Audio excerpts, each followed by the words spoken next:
మహేష్ గారు మీ వాయిస్ రావట్లేదు.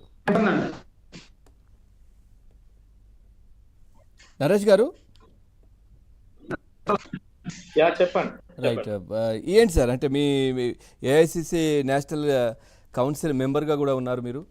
ఎట్లా చూస్తోంది ఇది? దీనికి సంబంధించి ఇదంతా కూడా విదేశీయుల హస్తం ఉన్నది, లేదు అని అంటే ఇక్కడ ఉన్నటువంటి కొన్ని పార్టీలు ఈ విధంగా చేయిస్తున్నాయి, ఇదంతా కుట్రపూరితంగా. సో పూర్తిగా ఇప్పుడున్నటువంటి గవర్నమెంట్ వైపు యువత అంతా ఉంది, కానీ ఈ విధంగా దుష్ప్రచారం చేస్తూ ఉన్నారు, ఏదో యూత్లో ఒక ఇబ్బందికర పరిస్థితి సృష్టించే ప్రయత్నం. ఏం చెప్తారు దీనికి సంబంధించి? ముందుగా మీ ఏబిఎన్ ఛానల్ కు అదే విధంగా ఇందులో పాల్గొంటున్న ప్రతి ఒక్కరికి కూడా నమస్కారాలు తెలుపుతూ, ఈరోజు ఇందాక బ్రదర్ మాట్లాడిండు, చాలా అగ్రెసివ్ గా మాట్లాడుతూ ఉన్నాడు. సరే, ఈరోజు బీజేపీ ప్రభుత్వానికి ఎవరైనా ఎగనిస్ట్ గా మాట్లాడితే వాళ్ళు దేశద్రోహులు, ఈ దేశాన్ని పక్క దేశస్తులు. అదే ఈరోజు బీజేపీ కొనసాగిస్తున్న పాలన. నిజంగా ఈరోజు బీజేపీకి కానీ బీజేపీ కోసం మాట్లాడుతున్న వాళ్ళందరూ కూడా ఈరోజు ఈ పార్టీని చూస్తే వాళ్ళు కేవలం సోషల్ మీడియాలలో ఒక 30 సంవత్సరాల యువకుడు ఈరోజు ఈ దేశంలో యువతకు జరుగుతున్న అన్యాయాలపైన, ఈ దేశంలో జరుగుతున్న అన్యాయం పైన ప్రశ్నిస్తే ఎందుకు మీకు భయం అవుతా ఉంది?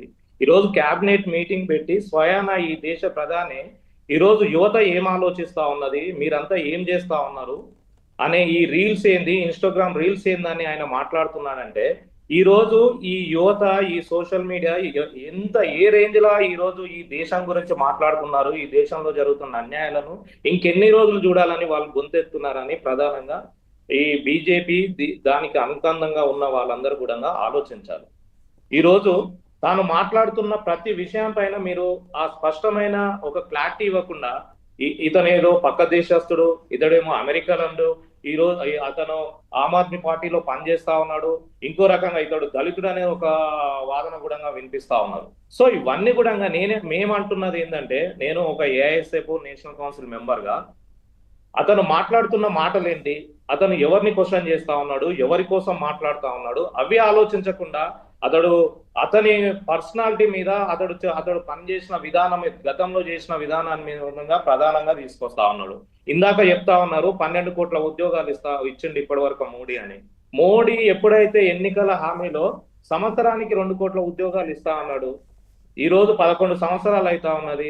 సరే, 12 కోట్లు అవి మీ లెక్కలా లేకపోతే ప్రభుత్వం లెక్కలా ఎవరనేది అది తేల్చాల్సిన బాధ్యత ఈ రోజు ప్రభుత్వాల పైన ఉంది.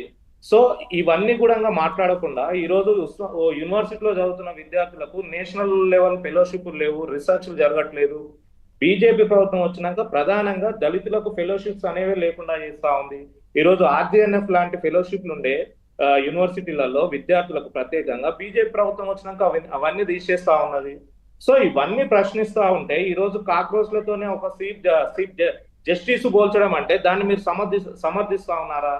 సో ఈ యువత అంతా కూడా చూసి చూసి చూసి అరే ఈ రోజు కాదు రేపు అది ఇంకో ప్రభుత్వం సరే యువతకు సంబంధించిన కొన్ని మార్పులు తీసుకొస్తాదేమో, మేము ఇంకా వెయిట్ చేస్తా ఉన్నామని వాళ్ళు వెయిట్ చేస్తా ఉంటే వాళ్ళని కించపరుస్తున్నట్టు, నువ్వు ఒక ఉన్నతమైన స్థానంలో ఉండి ఈ రోజు మీరు అదే విషయాన్ని మాట్లాడుతుంటే యువత ఇంకెన్ని రోజులు చూడాలి? ఈ రోజు మీరు అంటా ఉన్నారు పశ్చిమ బెంగాల్ లేకపోతే ఆ ఏరియాలో మేము యువతనే మమ్మల్ని గెలిపిస్తాం. మీరు తమిళనాడులో చూడండి, తమిళనాడులో యువత మొత్తం కూడా ఇప్పుడు విజయ్ లాంటి వాళ్ళను మీరు కావాలని కోరుకుంటా ఉన్నారు. ఈ రోజు ఈ దేశంలో ఇప్పుడు వీళ్ళందరూ కూడా సోషల్ మీడియా వేదికగా ప్రశ్నించేటోళ్ళందరూ కూడా వాళ్ళందరూ కూడా ప్రశ్నిస్తా ఉన్నారు. మీరు ఈ విషయాలు ఎందుకు కన్సిడర్ చేస్తలేరు? కేవలం మీకు అనుకూలంగా మాట్లాడే విషయాలను మాత్రమే మీరు కన్సిడర్ చేస్తారా అని మేము ప్రశ్నిస్తా ఉన్నాం. ఈ రోజు ఈ దేశం ఎటుపోతా ఉన్నది.